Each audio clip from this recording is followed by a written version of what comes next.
This just in, hot off the printing presses. Can Rybonator print an entire army over the weekend? I feel it coming, that's for sure. Let's see how big of an army I can keep up my sleeveys. Because like the weekend that I made this in, girl, it's worth it. And like I'm a champ, I thought I'd get an extra army or two and print enough minis for 3 D&D campaigns.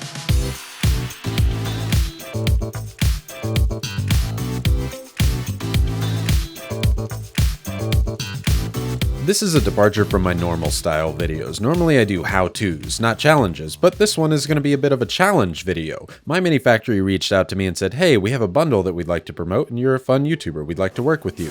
So how about we send you a Elegoo Mars Pro printer? And I said, well, yeah, that sounds awesome. They said, can you print this entire bundle that we're promoting in a weekend? I said, no, but they said, yeah, well, we'll send you another machine. Can it happen then?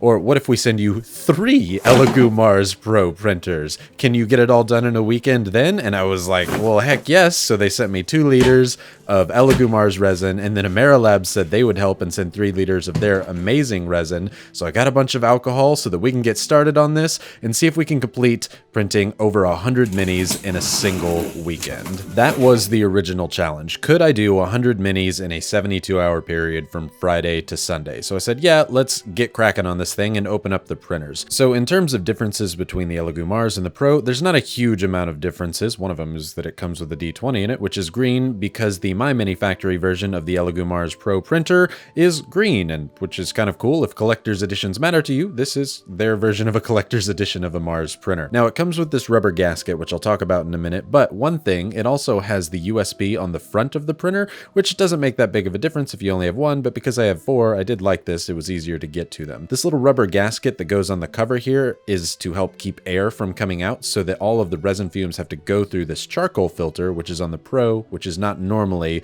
on the regular Elegoo Mars printer. It's got this metal build plate that has tiny little ridges in it, which helps prints stick to them so that they don't pop off or fail as often, which I found really nice. I didn't notice the same kind of level of detail in the regular Mars printer, and you're welcome for the oddly satisfying pull. So on Thursday, I was setting up all the different printers, and I noticed that the vats actually have a max little marker on there, which my original Elegoo didn't have. I had to get a different resin vat that showed that on there, so that was nice. The user interface on the Pro is very similar to the original Mars, hardly any tweaks at all to that, which I find nice because I didn't have to learn anything new. I leveled the build plates, also really easy on Elegoo Mars products, so was happy with that, and these were set up in no time flat. I was ready to get printing. If you know my channel at all, you know I like to use water washable 3D printing resin because it's just easier. I don't have to buy any alcohol to use it, and so I like it better. However, this time I got the opportunity to use the Cadillac of 3D printing resins, which is AmeraLabs AMD3. The reason I went with this resin over other resins is because, well, one, they sent it to me for free, so that's always nice, but mostly because it can save seconds off of each little line that I'm 3D printing with this resin stuff, and over the course of a weekend, that literally saves me hours, making this challenge actually possible. And not only possible,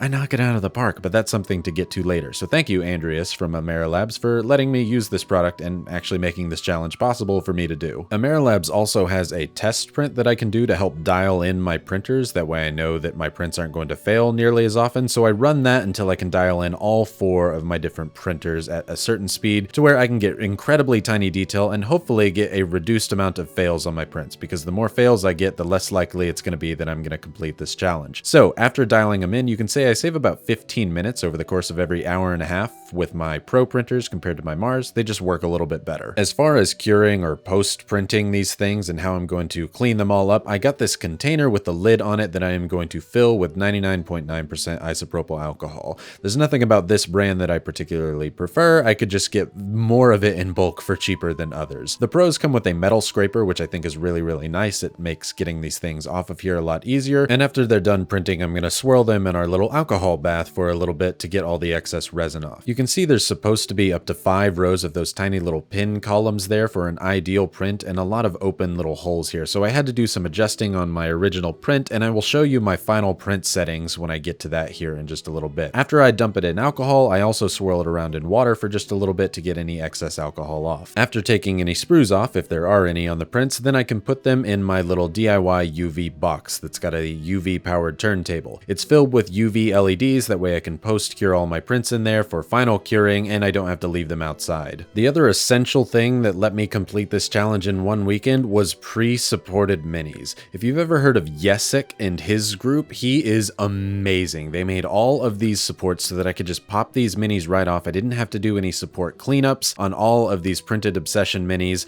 and that just made life so easy and nice for me. They even double checked to make sure all the printing would work. Now, if you have an Elegoo Mars or an Elegoo Mars Pro, these are the print settings that I used with the AmeraLabs resin. And for the nerds out there, these are the print times that are estimated from the machine. So doing some math, I calculated between the 4 printers, it would take around 38 hours of non-stop printing. So at noon on Friday, I got started. With my Christmas tree looking workbench, I got all of the printers going all at the exact same time. That way I could try and be as efficient as possible. As soon as one print would finish on one printer, I had an alarm set to where I would come back up and start the next print on that. There were only a few where I didn't do that, and it's so that I could do this right here, get some amazing 8 or 12 hour long time-lapse videos for you all to see because it just looks so dang good. If a printer was ever not printing, it was because I was opening up the vat of alcohol here and taking the prints off of the printer. The reason the lid is actually really important on this container is so that the alcohol doesn't evaporate. Through all the prints that I used the same exact vat of alcohol here. I didn't need it to be that clean since I was washing it off with water in addition to using the alcohol afterwards, so I wasn't too worried. You can see here I have great prints with nice supports, and with this little metal spatula, it was really easy to just push it right under and get the prints off super easy. Sometimes you gotta jab it on there, but hey, that's just what you gotta do. I don't have to worry about cleaning this print tray up because it's just gonna go right back into resin, so that's not anything I had to worry about, so that saved me a lot of time as well. My original print settings were a little too aggressive and I was trying to go too fast, so you can see I did get some failures here where like this tail on this giant flying beast did not print. So those settings that I showed you earlier was after much trial and error and finally getting the right settings. Nothing about what Yessik and them did for setting up the prints was wrong. It was mostly me trying to go too fast. But I cleaned all these off by just swirling them around in the alcohol for a good long time, enough to get most of the excess alcohol off. Again, dunking them in the water. The water I do change out in between each of the resin prints here that I dunk into the alcohol. Then I dispose of the water like I'm supposed to for my area. You want to look up the codes for your area for what you're supposed to do. And then I use the packaging from the 3D prints, which is just this foam stuff, to take all of the supports off on before I cure the resin prints. You can see why dialing in the printer was so important, because these supports are incredibly tiny, but that's for a reason, because now I don't have to do any cleanup on any of the minis. I just pop them off the supports and bada bing bada boom, they are good to go. With the AmeraLabs resin, this stuff is so buttery smooth. I can see almost zero printing lines. There's very rarely a case where I can actually notice them on there. So I am very pleased with both Yessik's job and Printed Obsessions minis here. I'm just really happy with the quality of how everything turned out. Honestly, I thought I was going to have to sacrifice pretty heavily on the quality to get this thing done in one weekend, and I didn't have to at all. If anything, these are way better than my normal mini prints, so all in all, that's nothing but an upside for me. So much so, as I was doing these, I actually noticed a few minis that I really liked. I had 101 unique minis that I could print, but some of them I had some extra time when I was doing this, and I actually decided to print some more. Originally, again, the challenge was going to be 100 minis in 72 hours. Well, you've seen the title. I made 141 minis total by the time I was done. At 7:30 p.m. on Sunday, I realized I was not going to be able to get any more prints in and done, so I called it there, and so from noon on Friday to 7:30 p.m. on Sunday, 141 minis, that's a pretty good freaking weekend. When I put all the minis on one table, that's when the scale of how many minis I printed really started to set in. I actually did 2 bundles that were on the MyMiniFactory store and a few other minis thrown in there from Printed Obsession, the Heaven Hath No Fury and Hell Hath No Fury. We had a lot of minis taken from both of those. That way it kind of looked like 2 separate armies. You can see on the right side of the table here, it's mostly demons and evil things, where over on the left side, it's mostly good things like angels and regular people and clergy members. The other benefit from doing it all from one designer is it keeps all in one style. That way, if I do actually want to do an entire campaign or 3D campaigns, like I said in the intro, they're all in one similar style. All the minis look like they could fit into one single universe together. If I paint one to look one way, the other ones can look like they're meant to oppose them or come up against them, and the players can kind of feel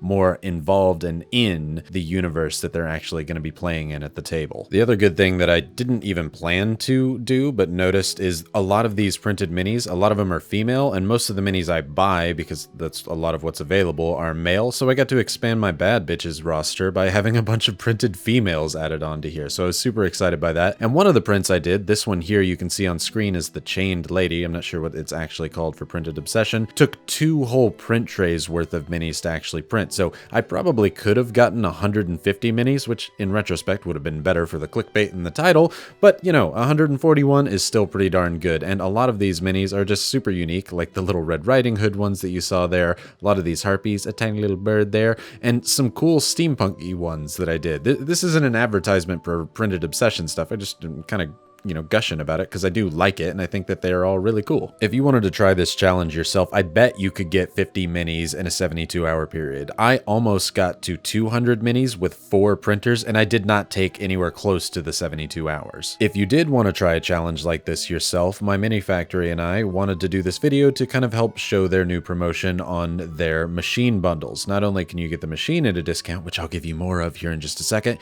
you get 50% off of any MyMiniFactory purchase. Now, here's a pro tip. It says you get a 50% off single purchase voucher, so a lot of people think that means it's a one purchase thing, but if I put both of these in my cart, I get $80 off for a $160 purchase. You could put the entire MyMiniFactory store in your cart and get everything at 50% off. You just only get to do it once. I did everything with Printed Obsession minis, so if you want to use those bundles and look at their stuff, they make great products, check it out. But also, as I said, I got you something else. You can get an additional $30 off the machine if you use the link in the description below. I'm not actually getting any extra money on that. It's not an affiliate link. I just wanted to be able to give you an extra $30 off in case you wanted to be able to try something with these printers and get something going for yourself. So that's it. We absolutely destroyed the challenge, and this was a new type of video. So if you like this type of video and want to see more like that in the future, let me know in the comments down below, and then I can do that. I definitely have some plans with all these printers to do in the future and some more things that I'm going to be doing with MyMiniFactory, so I'm not going to do anything just yet, but at some point I'm gonna have an extra printer or 2 lying around that I think might deserve to be given away. So subscribe to make sure you don't miss that in the near future, or if you want to learn how to make dice from scratch, I do that on my channel. That's actually the main thing that I do on my channel. But to all of the other 3D printing tabletop YouTubers out there, know that the gauntlet has been thrown down, and I cannot wait to see what they do to reply. They are gonna destroy me, but it'll be a lot of fun. Thank you so much for watching. I hope that you have a fantastic day.